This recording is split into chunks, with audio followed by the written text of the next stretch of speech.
మా latest videos కోసం మా ఈ తెలుగు న్యూస్ ఛానల్ సబ్స్క్రైబ్ చేసి గంట సింబల్ యాక్టివేట్ చేసుకోండి.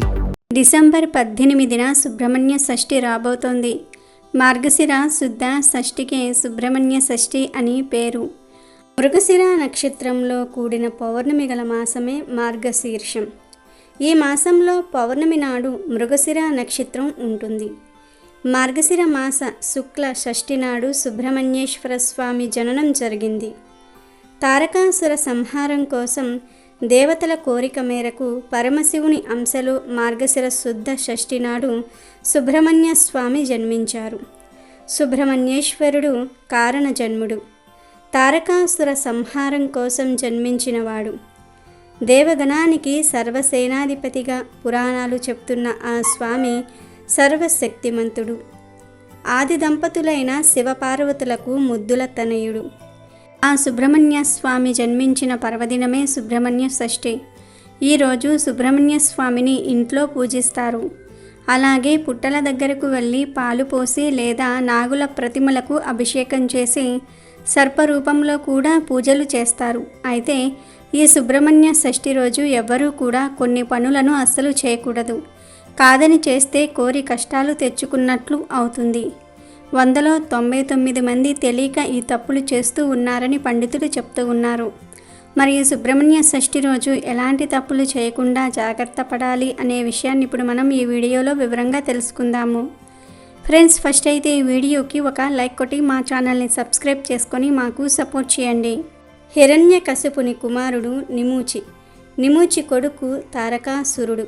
తారకాసురుడు రాక్షసుడు. అతడు పరమేశ్వరుడి గురించి ఘోర తపస్సు చేసి ఆయన ఆత్మలింగాన్ని వరంగా పొందాడు. అంతేకాకుండా ఒక బాలుడి చేతిలో తప్ప ఇతరులు ఎవ్వరి వల్ల తనకు మరణం లేకుండా వరం పొందాడు. వరగర్వంతో తారకాసురుడు దేవతలను హింసించసాగాడు. అతడితో యుద్ధం చేసి దేవతలు ఓడిపోయారు. ఇక తమ వల్ల కాదనుకుని తారకాసురుడి బాధలు పడలేక దేవతలు తమకొక శక్తివంతుడైన బాలుణ్ణి ప్రసాదించమని శివుణ్ణి వేడుకున్నారు. వారి కోరిక మేరకు శివాంశతో కుమారస్వామి జన్మించాడు. కుమారస్వామి దేవతలకు సేనానిగా నిలిచి తారకుడిని సంహరించాడు. అందువల్ల తారకుడి సంహారం కోసం జన్మించినవాడు కుమారస్వామి. అతనికి సుబ్రహ్మణ్యేశ్వరుడు అనే పేరు కూడా ఉంది. సర్పరూపుడైన సుబ్రహ్మణ్యేశ్వరుడు కుజునకు అధిష్టాన దైవం. సర్వశక్తివంతుడైన సుబ్రహ్మణ్యేశ్వర స్వామి కరుణామయుడు, దయాహృదయుడు, పిలిచిన వెంటనే పలికే దైవం. మానవుని దైనందిన జీవితంలో కుజునికి అత్యంత ప్రాధాన్యత ఉంటుంది. మన శరీరంలో ఉండే కుండలిని శక్తికి సుబ్రహ్మణ్య స్వామి ఆదిదైవం. పురుషుల్లో ఉండే శుక్రకణాలకు కూడా సుబ్రహ్మణ్య స్వామి కారకుడు. శరీరంలో ఉండే కుండలికి చాలా శక్తి ఉంటుంది. శరీరంలో ఉండే ఎనర్జీ అంతా పాము ఆకారంలోనే ఉంటుంది. సర్పాలను నాశనం చేసిన వారికి లేదా ఎనర్జీని పాడు చేసిన వారికి సంతానం ఉండదనేది ఒక సూత్రం. కాబట్టి ఆ ఎనర్జీని, ప్రకృతిని కాపాడటం కోసం మార్గశిర మాస శుక్ల షష్ఠి నాడు సుబ్రహ్మణ్య స్వామిని పూజించాలి. దీనికే సుబ్రహ్మణ్య షష్ఠి లేదా నాయి స్కంద షష్ఠి అని పేరు. ఈరోజు శ్రీవల్లి దేవసేన సమేత సుబ్రహ్మణ్య స్వామి కళ్యాణం నిర్వహిస్తారు. అవివాహితులు ఈ కళ్యాణం వీక్షిస్తే ఆటంకాలు తొలగి వివాహాలు జరుగుతాయి. అంతేకాదు సత్సంతానం కలుగుతుందని పెద్దలు చెప్తూ ఉన్నారు. విశిష్టమైన ఈరోజు సుబ్రహ్మణ్య స్వామి పూజ చేసిన, కావడి సమర్పించిన సత్సంతాన ప్రాప్తి కలుగుతుంది. రాబోయే తరాల వారికి కూడా సంతానలేమి లేకుండా వంశాభివృద్ధి జరుగుతుందని నమ్మకం. ఈరోజు పుట్టలో పాలు పోస్తారు.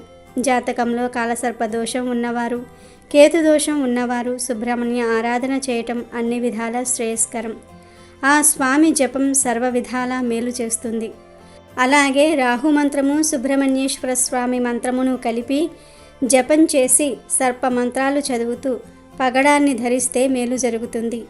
ఈ పూజల వల్ల రాహుగ్రహం అనుగ్రహము కలుగుతుంది.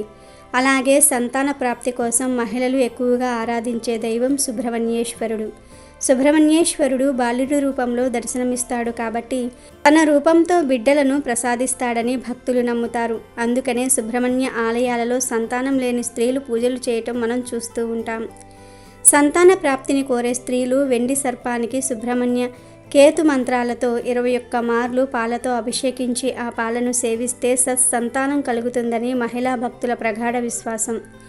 అలాగే ఏదైనా పుట్టకు నమస్కరించి పుట్ట చుట్టూ 21 లేదా 108 మార్లు మండలం పాటు అంటే 40 రోజుల పాటు ప్రదక్షిణలు చేస్తే సంతానం కలుగుతుందని అంటారు.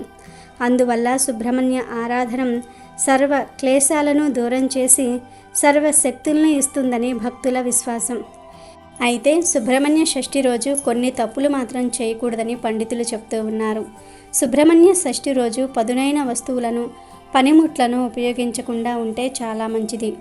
ఊరగాయలు కట్ చేయడానికి కత్తి కానీ చాకు కానీ ఉపయోగించకూడదు.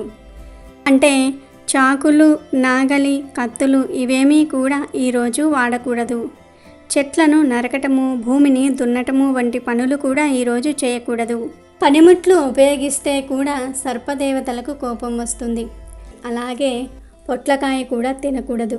ఈరోజు పొట్లకాయ కూర తినకూడదని శాస్త్రాలే చెప్తూ ఉన్నాయి. పొట్లకాయతో పాటు గుడ్డును కూడా ఈరోజు ఏ రూపంలోనూ కూడా తినకూడదు.